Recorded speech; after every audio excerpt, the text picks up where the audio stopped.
here. Thanks to you and Luke for everything we've been doing to set this up, and thanks to everyone at Enough as well for having these conversations that are trying to get us to think together, sit together, and kind of,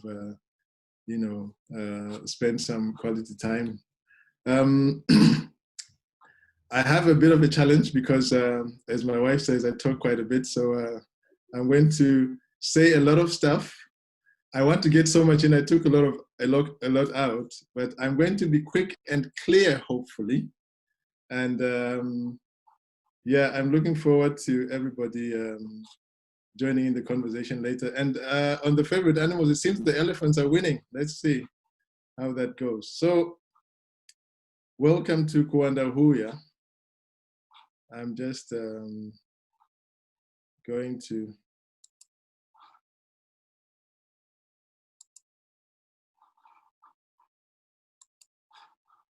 share my screen. Okay, welcome everyone. Kuwanda Huuya is the idiom that we are kind of founding our conversation on today. The idea of upending, I really like this. Upending is like turning something over, changing the dynamics, changing how something sits or stands.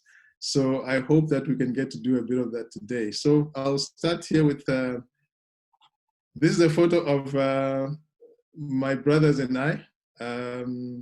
So the name Ganyamatope is part of this conversation. The name Ganyamatope, all of these guys can use that name because all the men in our family can use that name and all the women in my family can use the name Mamoyo.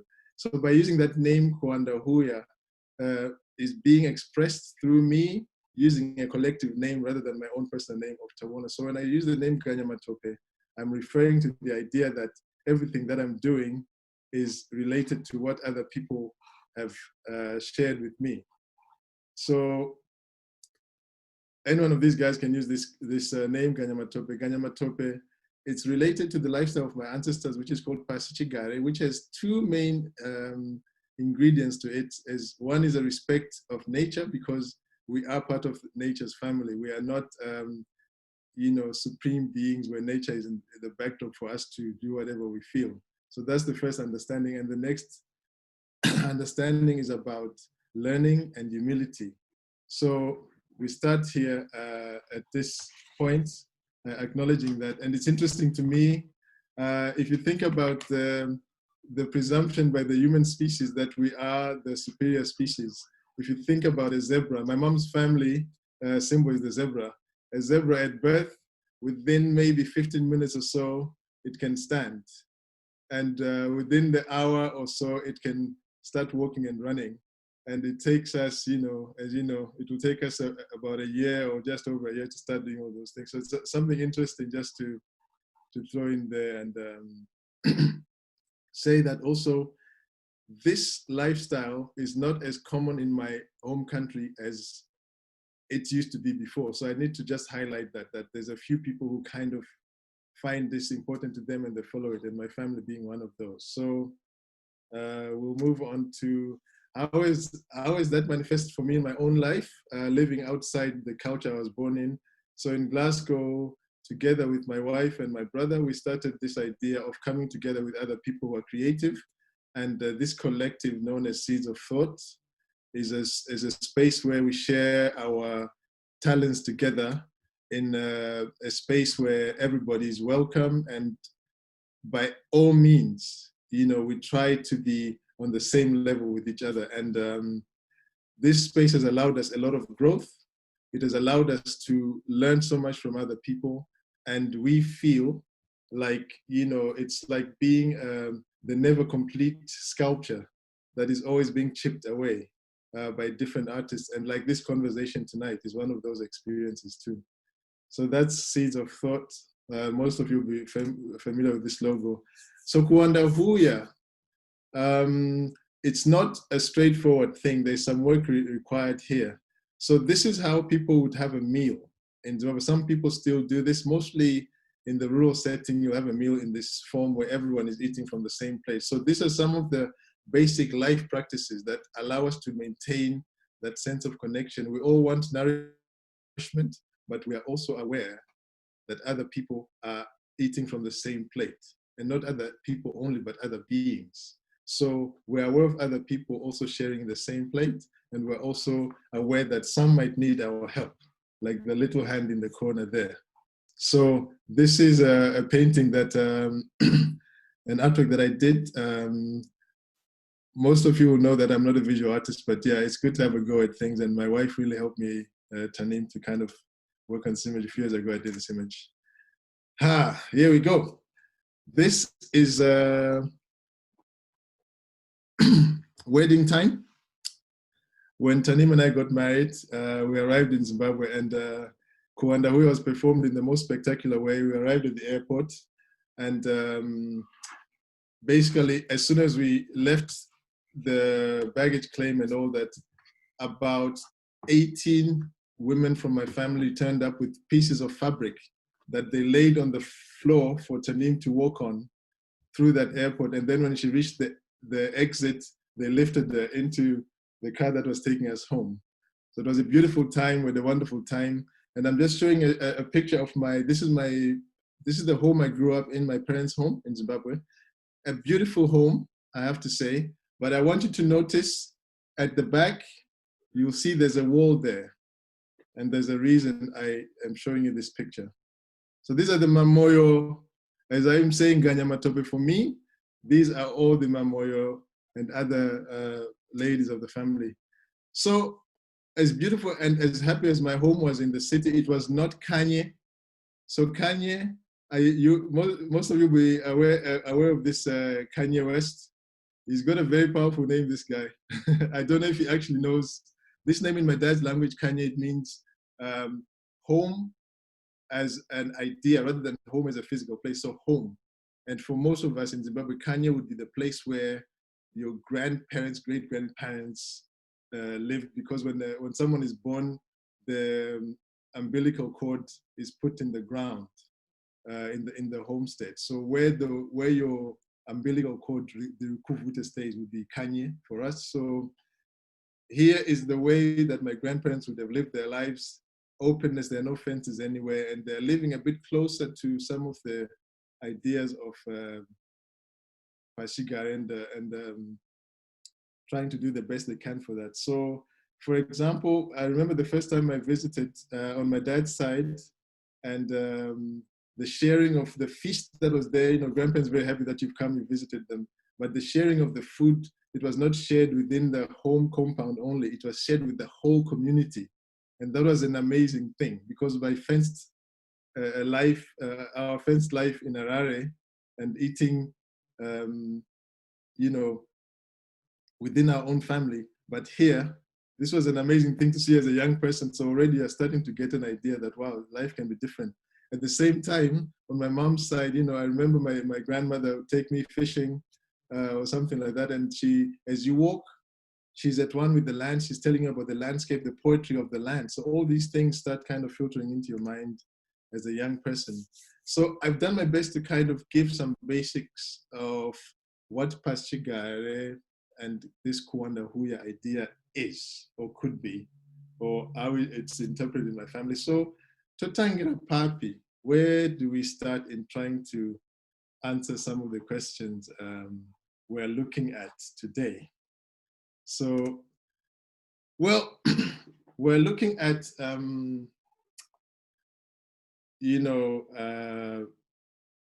some kind of, we really need to contemplate on these things. So the first thing I really the challenge of answering these questions, I thought about, why are we so good at individualism? So we're talking about the crisis response, So we're very good at individualism, and the reason why maybe we don't cope very well with when crisis moment comes is because we've been practicing habits that are maybe not as useful when the time comes. So it's a bit like, paramedics, they have to learn emergency procedures and practice and rehearse them, so that when an emergency comes, their response is different from us, the ordinary people who are not trained in that way. And the same thing as just now, we're expecting our second child, my wife and I. So we're practicing, of all things, breathing. So this is preparing for a big moment to come. But so what do we do in our existence? So I've chosen just 3 examples to say practice, you know. So if we think about how we live, most of you who've lived in what is called a close in Glasgow, a building where you share the stairway, I think most of you recognize the idea of the shared space being quite difficult.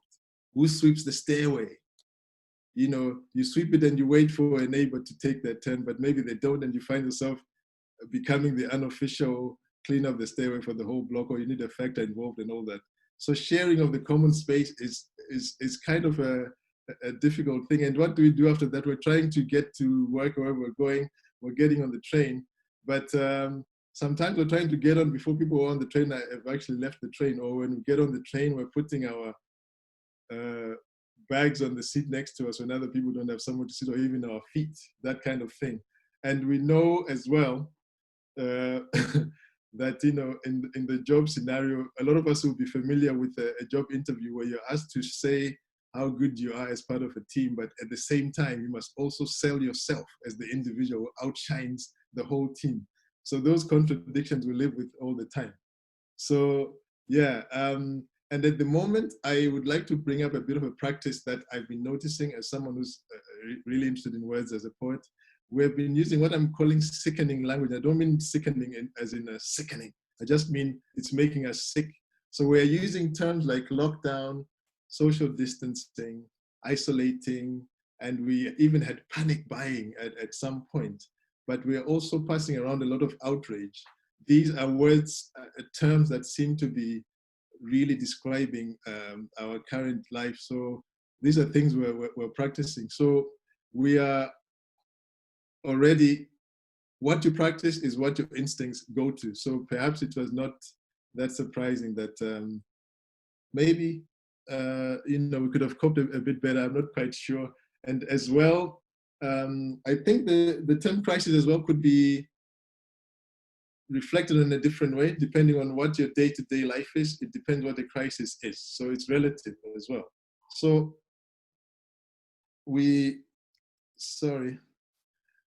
So how can the narrative be, you know, prodded and kind of disturbed or changed? Well, we look at what seems universal sometimes is just dominant. So a quick example here is, you know, in all our education around the world, if you walk into any classroom, you are likely to see the same characters being touted for being great thinkers. You will find Isaac Newton, you'll find Charles Darwin, you'll find Gauss in maths, you find all these different, Gregor Mendel, you know, genetics, all these characters, you'll find those people. This is normal education for everyone around the planet. But if you pause to think, that narrative appears universal, but it is also dominant. Because where are the thinkers from the other parts of the world? Where are those great thinkers from South America? Where are those great thinkers from Africa? Where are those great thinkers from the Far East who influenced life in the world? So this is a quick example of what the challenge of the narrative is. So it is not a simple thing to kind of look at this. And also the idea of shifting the narrative requires us to actually change our practice as we were seeing earlier. And then the idea of listening, I feel as a practice is quite important. Listening is harder than it seems. The ears don't have to do anything physical on the body, they just have to be present to listen. So you think it'd be easy, but it's not that easy for some reason. And I'd also just like to bring something up here that can be maybe a bit complicated, I guess, but for me, I want to bring up the idea of spirituality. So I think spirituality is important. And in a sense here, what I mean is the idea of reflecting ourselves as being as there's something greater than us out there. So maybe you get that sense from standing next to the ocean and looking out into the ocean. Maybe you're looking up at the starry sky. Maybe you are listening to some music. Maybe you're praying. Maybe you're meditating. Whatever it is that does for you. That seems like a practice that could be really encouraged for us. As I said before, that Paschigar is about looking at nature as a big picture and recognizing that, you know, there are some things that are great and wonderful and unanswerable. And as we look for balance, I think we will start getting towards our journey towards shifting what the system can be. You know, we're not helpless in this narrative. So systemic change, the interesting thing about this is I feel it is as easy as it is difficult. I don't know if that makes sense, but it is very difficult because the system is anonymous, it's big, it's everywhere, it's faceless, all these things. But it is also easy, I believe, because who or what is the system? And I'm suggesting that we are the system. We are the ones who fund it, we are the ones who functionalize it, we are the ones who embrace it, we maintain it, we pass it on to the next generation. And anything and everything is connected. So our small efforts, as much as they contribute to the system, adjusting those can also disrupt the system or start its dismantlement, if that's a word, in some form. Yes, systemic change, I guess for me, I'm always trying to be aware of, in the fight, whatever the fight is to all of us, I think we need to recognize also that every warrior fights in their own style. So if you believe in fighting by activism, great. If you believe in fighting by doing small acts of volunteering, great. If you believe in donating to particular causes, if you believe in fighting through your education or your position in your professional life, all those things should be recognized amongst each other, that, you know, there are many warriors, there are many styles to fight this fight. And I would like to kind of, coming towards the end of my talk, for now, you'll be relieved to know, I also think of, we must be in a permanent state of revolution. And my suggestion is we don't wait for a mass revolution to come, but if we're in a perpetual state of revolution by our proliferation of these acts that we think can disrupt or upend the status quo that we are not happy with. This seems to me a bit like something to consider too. So I come back to practice. Everything is about practice. I feel that's how we become good at something. That's how it becomes nature to us. So practice, for me, is a word that has stood out as I've been contemplating this issue. So kurodza demo, akutambisinguva, sharpening your tools is not wasting time, because when you need to use them, they are ready to go.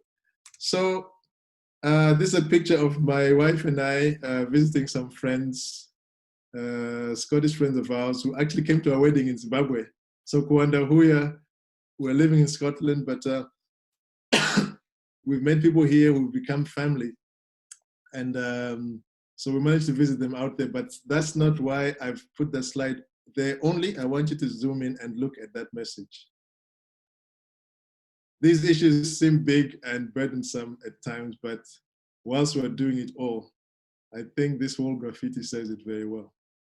And I will stop there. I hope I've been within the time. Thank you for listening, everyone.